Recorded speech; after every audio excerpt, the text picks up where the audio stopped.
What's going on, guys? This is Empty Box, and today I got some iRacing Prototype GT Challenge and the Ford GT from Sebring here in Week 1 of Season 3 2013.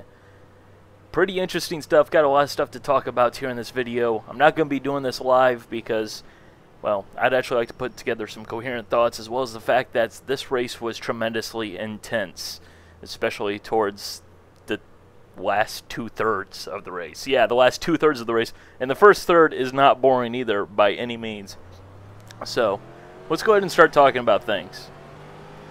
Now, as you may or may not know, depending on how closely you follow the series, we went through a unification. The fixed series is no more. Everything's all shoehorned into one series, the open series, I guess you would call it. It's got different race lengths. We're down to 45 minutes, which means we'll not need any pit stops.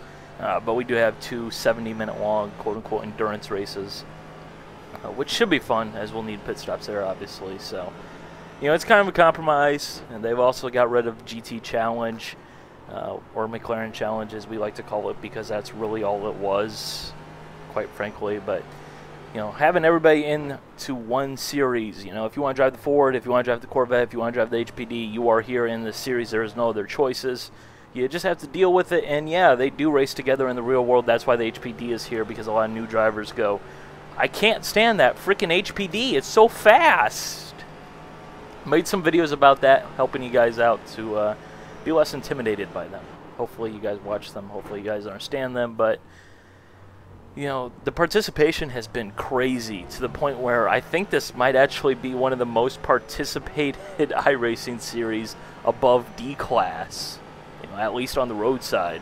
I mean, pretty much every time I've gone to look for a race, there has been a race there with actual people in it. You know, this race was actually recorded at 10 p.m. on a Friday. There was 40 cars in the field. That's pretty darn good. There was more people in this race than the entirety of R Factor 2. Just think about that. That is some good participation. You know, here I'm recording this on a Sunday, actually.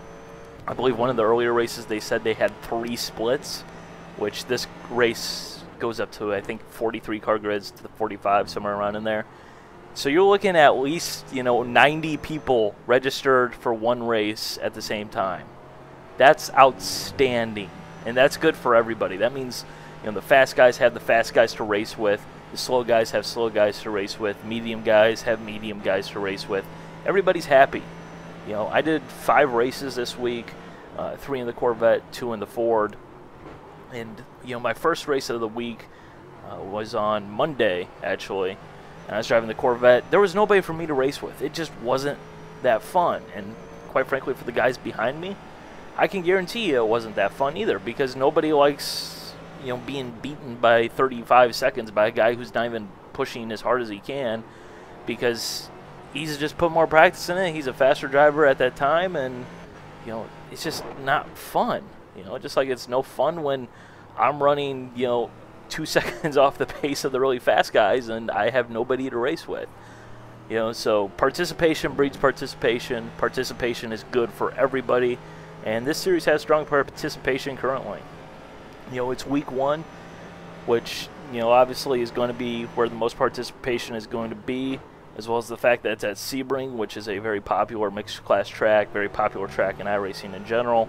You know, a lot of people have this place. It's a great track, great fun place to drive. One of my favorites, honestly. So, you know, yeah, participation might be a little bit higher than what it's going to end up being.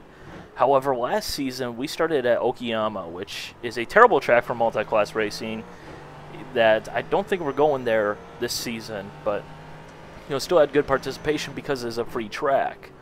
You know, so I'm really interested to see how that ends up playing off, and seeing what ends up happening participation-wise. Because if it keeps up like this, honestly, tremendous. I mean, the fact that I was able to log 5 races with ease, that's pretty outstanding. You know, yes, I don't like the fact that they're 45-minute races now. You know, I don't like the fact that there's no longer a pit stop required in all but 2 of the races. But, you know, if that's what it takes to get people participating in this series and getting people enjoying it, bring it on. And I think a lot of us would agree with that. I think a lot of the fixed drivers would agree that, you know, okay, maybe I don't get my 25-minute sprint races, but You know, there's more people to race with. There's a better quality of drivers. You know, quite frankly, like I said last season, if you guys watch my video back from Sebring, actually in the Fix Series where I was driving the Corvette, you know, I said basically there is no GT cars. You know, the entire grid more or less was wrecked out in turn 0 by one of those turn 0 heroes, which I'll talk about a little bit later. But it was just a very boring, excruciating race, and that guy just decided to brake 50 meters early there. I was like, what the hell? What the hell, man? But I don't know what happened there. Whatever. We avoided serious accident there. I did get a 0x on that, but I don't think there was anything going on there. I don't think he was damaged or anything like that, because I certainly didn't feel anything. He's just an Australian, unfortunately, or a New Zealander. Not sure which. I know I probably just offended him either way by saying that, but it is what it is. Participation, really strong, really good. Lots of time slots available, lots of participation available. But that does come at a cost, which is why I kind of want to go into right here. While participation's obviously a good thing, some of the participation is not a good thing. I've seen a lot of drivers this week that are just dreadfully off the pace and really just causing serious issues for classes behind them. You know, I ran a fixed race at Interlagos last season, which was week 12, the final, official week of the season in the Corvette, and you guys saw a video that I had in one of the Welcome to Prototype GT Challenge where I was held up by this blue HPD. He was damaged, he was off the pace, and he was basically all over the track. I was all over the place. I had second position right behind me trying to take my spot, and he was just holding me up. Same thing, same guy. It's just like, how are we not getting through? What do we need to do? You don't need to race when you are slower than a Corvette and an HPD. You need to practice. You're dangerous to everyone else as well as yourself. And nobody wants to deal with that, honestly. I've been seeing a lot of guys who are slower than a class behind them, which is a serious problem, and one that I'm not sure it's going to fix itself, because like I said, that guy was in the series previously. He obviously enjoys the car. More power to him. I'm not trying to say he can't race, but you do have to get to a point where you can actually race and not be a danger to everyone else, which is really what it is. I saw that in the Corvette numerous times, this week. I've heard about it on the forums numerous times, It's a serious issue, one that we didn't have last season in the Open Series. But then again, I will concede that, the Open Series last season, I had 3 available races. Or actually, I guess 4. I'm forgetting about the Friday time slot that I never really raced in, but 4 races maximum, and those were all at one time. It was Wednesday and Friday at 8 p.m. my time. If I missed those races, I had to wait till the weekend to race at noon. If that didn't fit, I didn't get a race this series, and that's it. So it's a trade-off. I'm not going to say it's necessarily better, because the competition was absolutely outstanding, and it's fantastic last season, but it is different, and I think a lot of people would say that this is the better way, and I think it is the better way for iRacing. It's just a little bit of growing pains here in week 1, which, yeah, let's talk about some growing pains, because you're not going to see this until a little bit later on in this video, but you will see it. Yeah, participation, it's a good thing and it's a bad thing, but let's see if I can go ahead and complete the pass here in the Sunset Bend. Felt like I had a little bit too much rear wing on the car, but we did make good use of the slipstream, and we're by. Always love passing into Sunset Bend. That blue concrete wall, it just feels like it jumps out at you. There's really quite a lot of space down there, but it doesn't feel like there's as much space as there actually is, because that wall is just right there. It is definitely intense. But fortunately, we were able to make the pass. We were able to make it stick, which is obviously fairly difficult at Sebring. This place does have a lot of pass repass opportunities going on when you start passing in the bumps. Lots of bumps here. That's what makes it fun. But anyways, back onto the participation. A lot of the drivers are coming from the Fixed Series or other alternative sources, and it isn't really much of an issue when you're talking about GT cars, because I haven't really seen much of an issue with GT cars not holding their line. I haven't seen GT cars, you know, jumping out of the way and putting it in park or stopping on the racing line, you know, in stupid fashions. Although I do know there was a fairly major incident that happened with that, but I don't think that was because he's trying to let a faster car through. I think that is because, well, I think that's because apparently his brake pedal was broken or something like that. Or I'm thinking of different incidences, or something like that. But, you know, the HPD drivers, it's a whole nother ball game. It really is. Last season, I went the entire season without any issues with the HPD in terms of, you know, car contact caused because of, you know, the speed differences, car contact that was actually meaningful. There was a couple of instances where an HPD spun out in front of me, and, you know, I accidentally got into him because he literally spun out right in front of me. And later on in that race, actually, I spun out and he tapped me ever so gently. It was pretty funny, but, you know, it wasn't because of the speed differences. It wasn't because he was driving an HPD or anything like that. You know, whereas this season I've done 5 races. I did 3 in the Corvette, 2 in the Ford. I think I already mentioned that, but, you know, and this race, there's a really blatant dive bomb, which I almost didn't see, and I almost had my race ended, and probably the guy I was racing with as well as probably the HPD that committed this move, which was, holy bejeebus.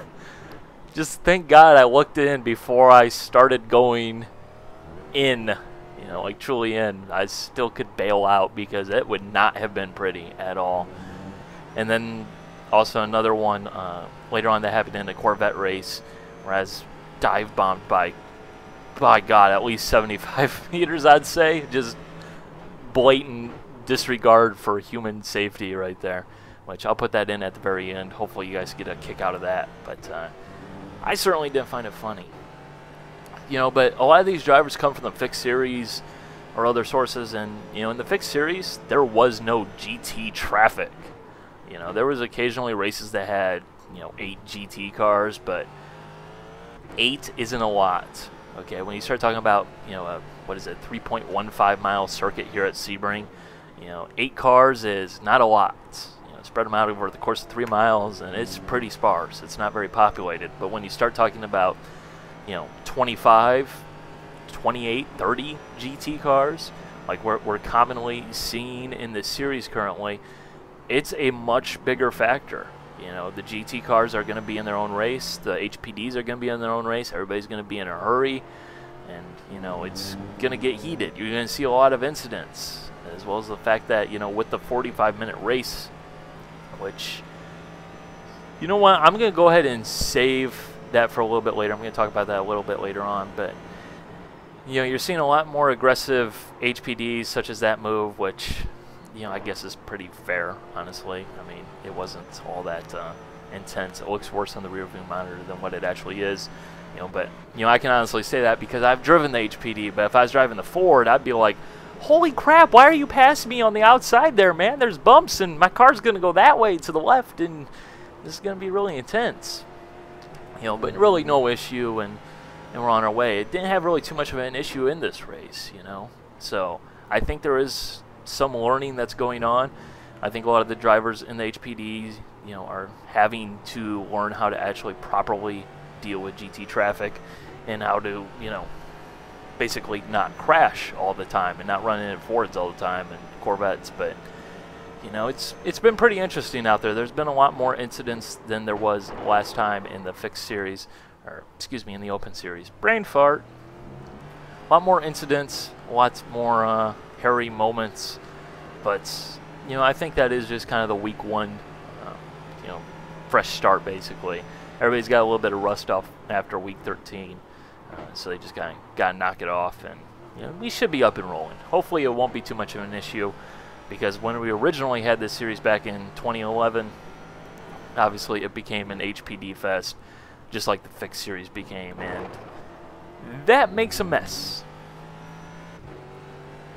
2 things I'd like to point out for you guys at home watching this video, or in your home, I guess. Makes more sense to say it that way.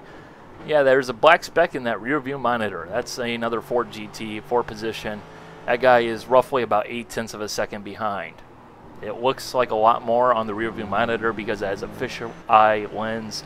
That way you get a bigger wraparound picture. You know, it's like that for a reason. Just like why I run the virtual mirrors in iRacing to very wide field of view. Get more information around you. Really nice like that. But yeah, it's pretty close stuff. He is right there. You know, it is definitely going to be a battle for sure. It's definitely going to get more interesting from here. Definitely. He was held up a little bit by that Seafoam and purple car, the Australian-New Zealand guy, a little bit, so he lost a little bit of time, but he was literally the exact same pace as me. And you guys will definitely see he was literally the exact same pace as I.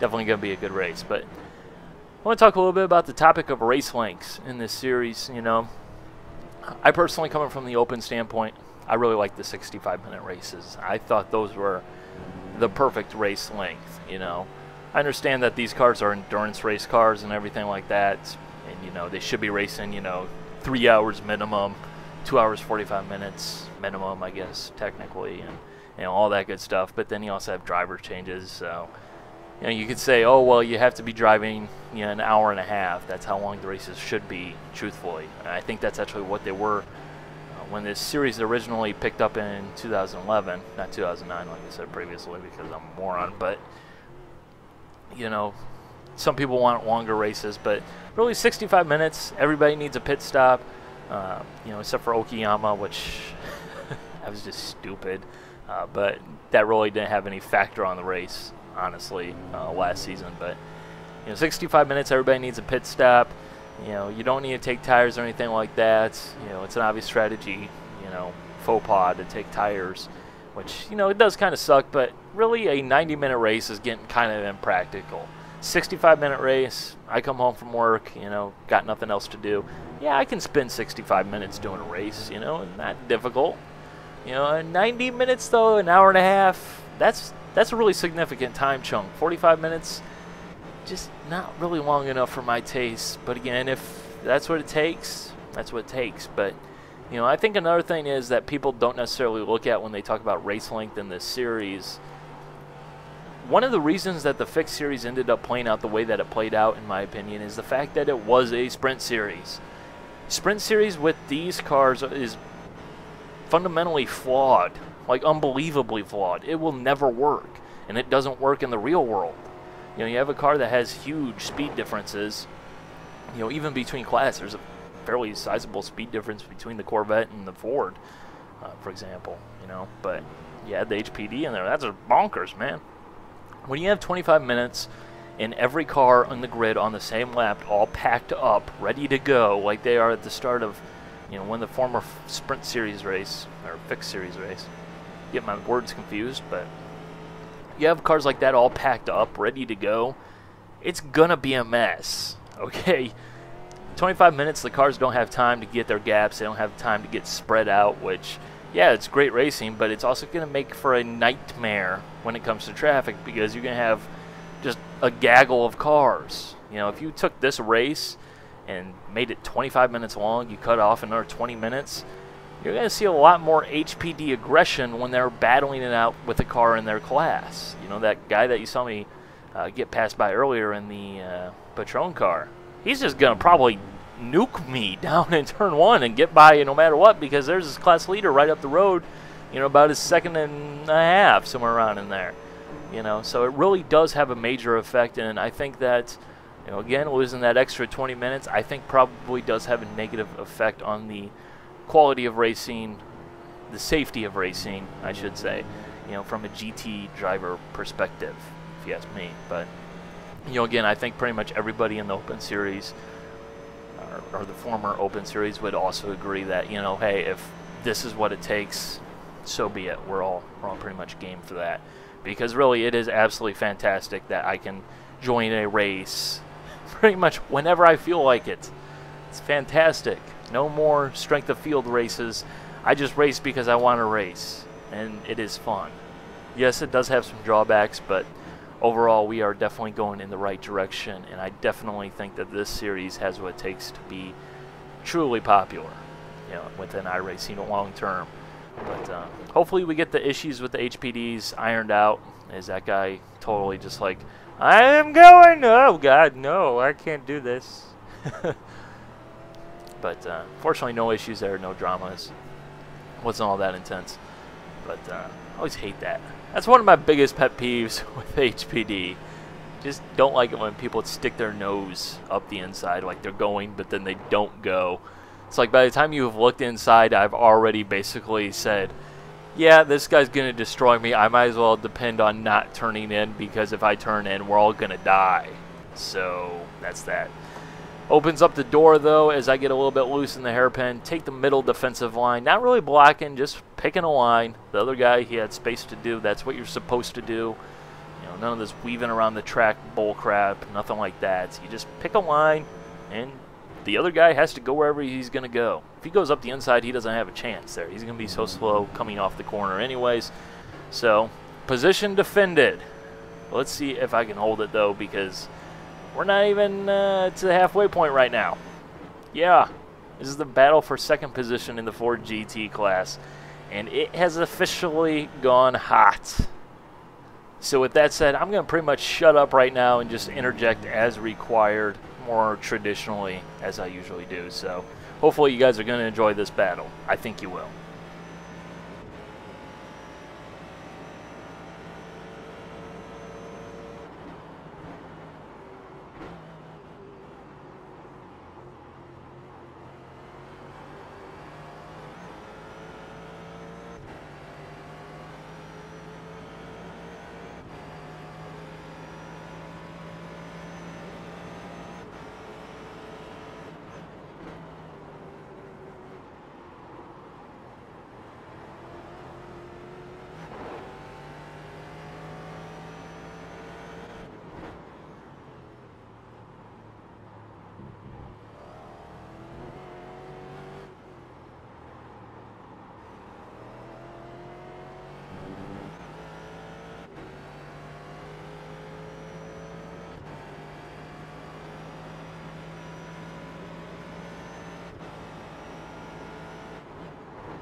I'd just like to point out a couple things here about Sebring. Turn 1, first of all. Obviously, with the new build, they added movable cones, but another thing that they did, they removed the cone there. Yeah, that cone that used to be at the apex at turn 1 at Sebring that you used to aim at, that you used to try and drive your car right through, because you used to be able to do that, is no longer there. They actually just removed it entirely because it would have been hit every single lap by hopefully every single car. It really is a completely different experience going into turn 1 at Sebring, knowing that there is no longer a cone to aim at. It actually makes the corners significantly more difficult, and I honestly was struggling, whereas I usually get that corner fairly decently because I knew where to point, but yeah, without that cone, it is an entirely different experience. I truly do mean that entirely. As well as the fact that you might have noticed that they changed the banners. It now says Chevrolet on that overhead bridge as opposed to Audi TDI Power, I think it was. Just something I found interesting. Just something a little out of the ordinary, something a little bit different. So, cool. And yeah, I noticed that when I'm doing like 155 miles an hour to turn 1 at Sebring. Yeah, of course, who doesn't, right?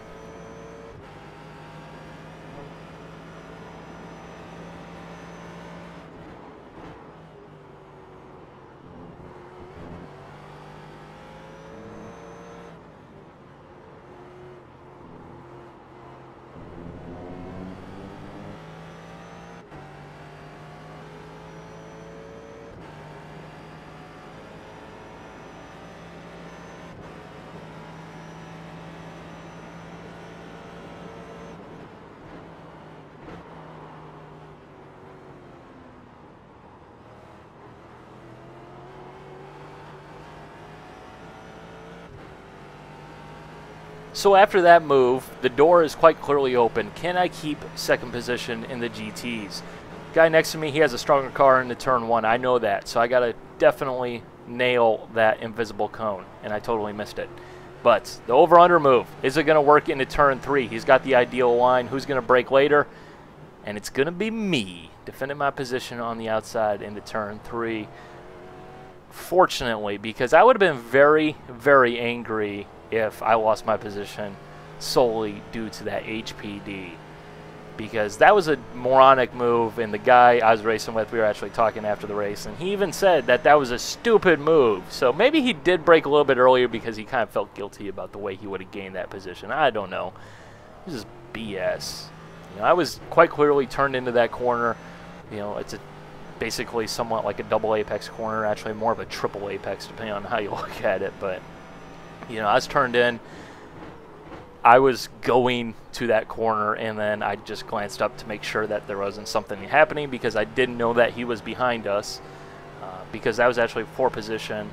He's on the same lap as us, and we're a lap down to the HPD field at this point, for the HPD field front runners. So yeah, that was a really stupid move, but there was no blue flags. I knew he was back there, but I kind of would have figured that common sense dictates that if you're driving an HPD and you're passing Fords for actual position overall, you know, 25 minutes into the race, you don't do that. You wait to pass them on the straightaway or whatever. You don't break up their battle. You don't damn near wreck 2 of them at the same time and probably splatter yourself all over as well. Just an incredibly stupid move that really, honestly, with the incident at the end as well, I'm actually considering, do I really need to jump out of the way of these guys, or should I just let them wreck themselves on me and then protest the snot out of them, and hopefully they kind of get their act together? Although probably not actually going to happen, but that was a very close, very, very close. My heart definitely picked up a couple of beats per minute. So yeah, the battle still rages on.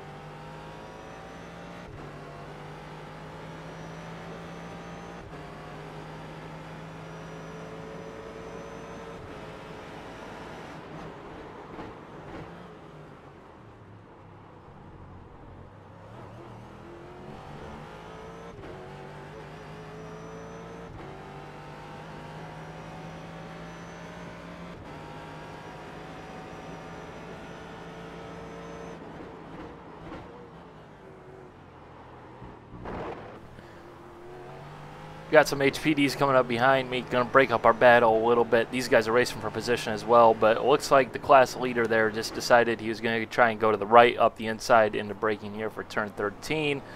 But I was going to try and let him go up the inside, because that's usually what you do when you're Ford in that position on this track at that moment. But just a little bit of a miscommunication, so unfortunately I couldn't take advantage of it to open up a little bit of a gap in my race, unfortunately. But it looks like everything pretty much panned out the same for them. But really would have liked to have taken advantage to get a gap, because this guy is all over the bumper of this car.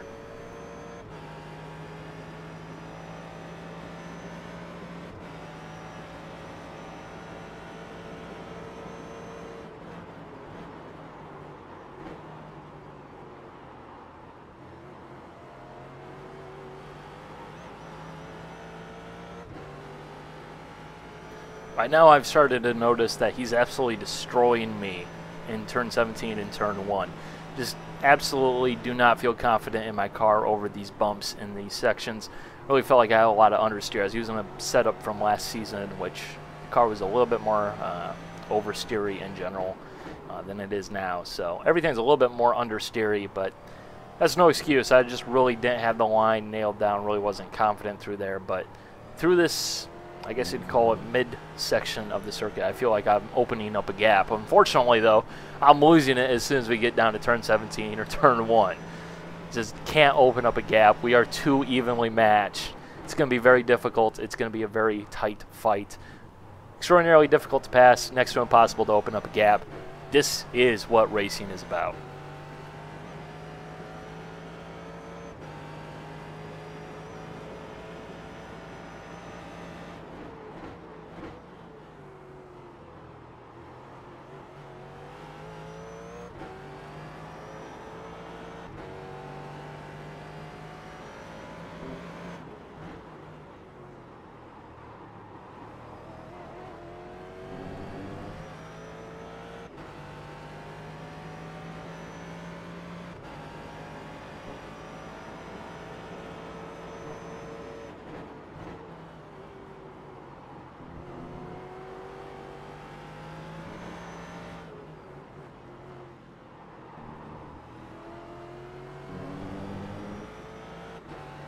Okay, what you can't see right now is there's a C6R that's going to pop out right about now, and he's going to go blown by both of us. However, that opens up a gap going into Sunset Bend here. He's well by, but this Ford gets a nice tow off of me as well as the Corvette. Pops out, makes an ultra-aggressive move. Totally wasn't expecting that. He caught me sleeping at the wheel. Well done, sir. Brilliant move. It really did catch me entirely off guard. And sometimes that's how you have to make a pass. I really didn't expect that one to come, but at the same time, I saw it happen, and I'm like, well, I can't do anything about this now. I have set up an inside move, and unfortunately it didn't work. And now we got HPD traffic in the middle of our battle. Yeah, they're battling for position. We're battling for position. Awesome.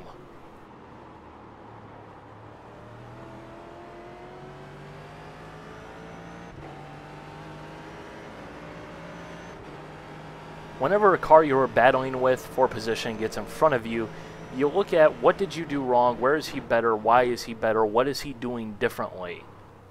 I know that he's better in turn 1 and turn 17 over those bumps, so I'm going to try and look at what his car is doing, how he has things going, what he's doing, what line is he taking, and try to adapt on the fly. I know I'm losing time in those sections, so I need to do something to gain that time back, because otherwise I don't have a chance. Because I'm losing too much time in turn 17, turn 1, by the time that I get to the hairpin, I'm just not close enough. I'm faster through the midsection of the circuit, but just not there yet. I can't get close enough to him. So going to have to claw back some time, going to have to make sure that he doesn't get away because, well, who knows, maybe he's faster than I am.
This lap I'm a little bit closer going on the straightaway, so we're going to be looking to make a move here because this guy is going to be difficult to pass. Got to take advantage of every opportunity. Get that slipstream working. Not quite close enough, I know this. At this point, I'm just trying to get him to outbrake himself. Maybe get him to go a little bit wide and waste time through the corner. Over those bumps, all over the place, bunch of different lines. Doesn't really work out. Although I do have a better exit speed, so I should close up the gap a little bit. But he didn't outbrake himself. And obviously through that middle line, there's not that many bumps. So he got a good drive going off of the corner. Tons of different lines through Sunset Bend. That's why Sebring is awesome.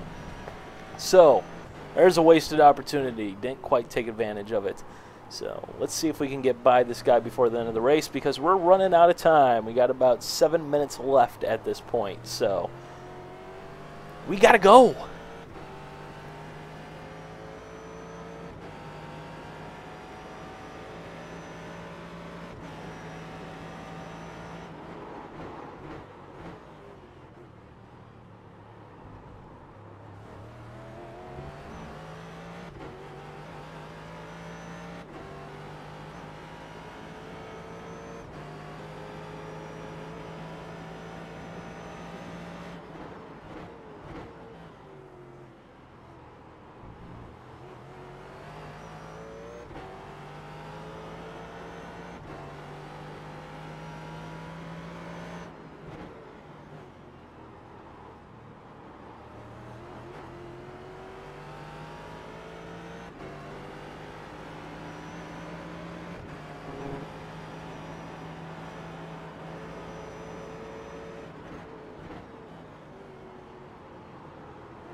At this point, I notice he's got a little bit of a gap going on. We're fairly separated compared to the way we've been throughout most of this battle, so I really have to do something. I'm going to move my brake points a little bit further back, try and get a little bit more aggressive, obviously with the car being much lighter due to no fuel on the nose.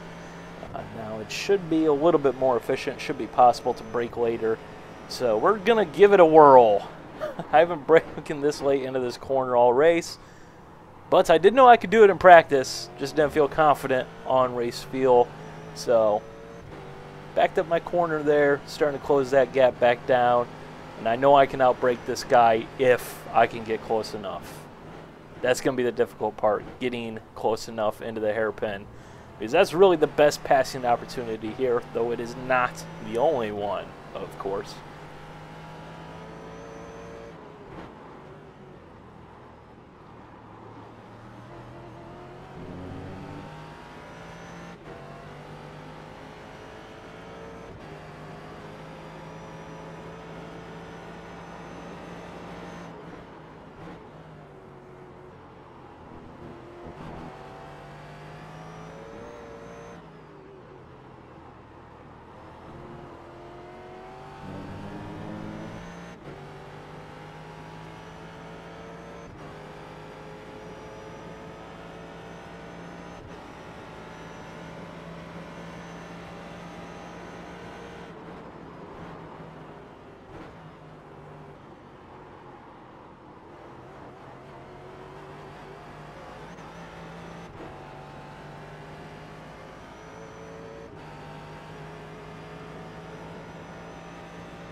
We're still too far back, but I figure if we keep backing up our brake point, he's going to have to adapt to that. Maybe he'll outbrake himself before I outbrake myself. So let's go in even deeper this time.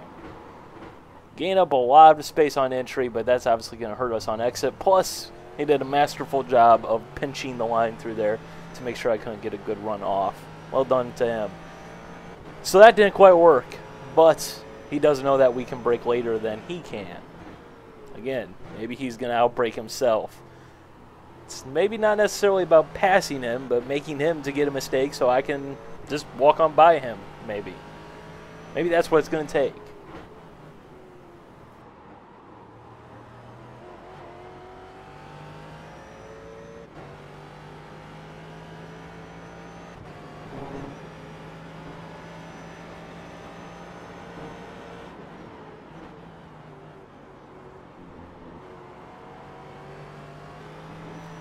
Fortunately, this HPD stays behind me rather than tries to take it too wide and slows us both down, so I can actually race with the car in front of me.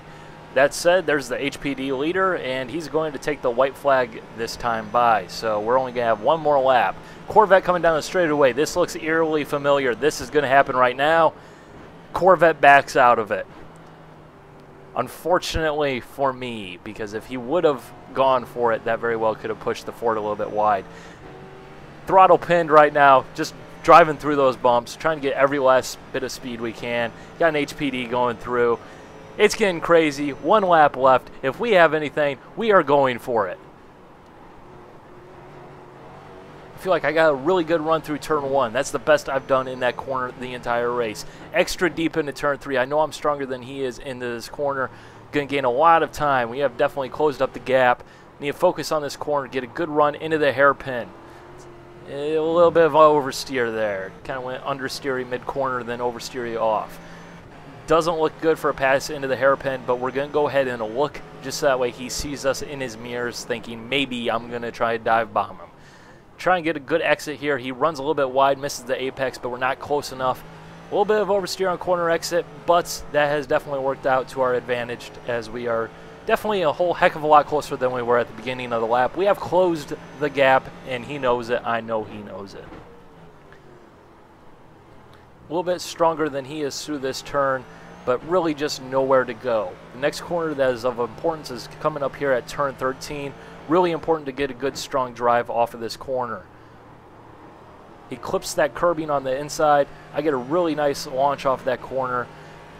Really close, all over his bumper, nowhere to go. Think about going on the outside. Have second thoughts about that because that'd be stupid.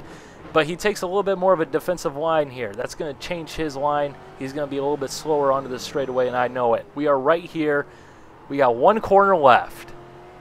Power application, take great care right there. Get a good launch off of the corner, and we start playing slipstream tricks because this is for the proverbial all the marbles. Okay, not sure which way he's going to go. He picks a line before the braking zone. We're going to play the outside-inside move. At this point, I just floor the throttle, and whatever happens, happens. Say your prayers, kiss your ass goodbye. What's it going to be? It sticks, but unfortunately, start-finish line is right middle of the straightaway. If it's down here in turn 1, might have got him. Race goes one more lap, might have got him. But that was the end of the race, and that was that. It is what it is. Great race. Really enjoyed it. It was an absolute blast. Great fun for sure. So, hope you guys enjoy this HPD dive bomb because I sure didn't. Bye.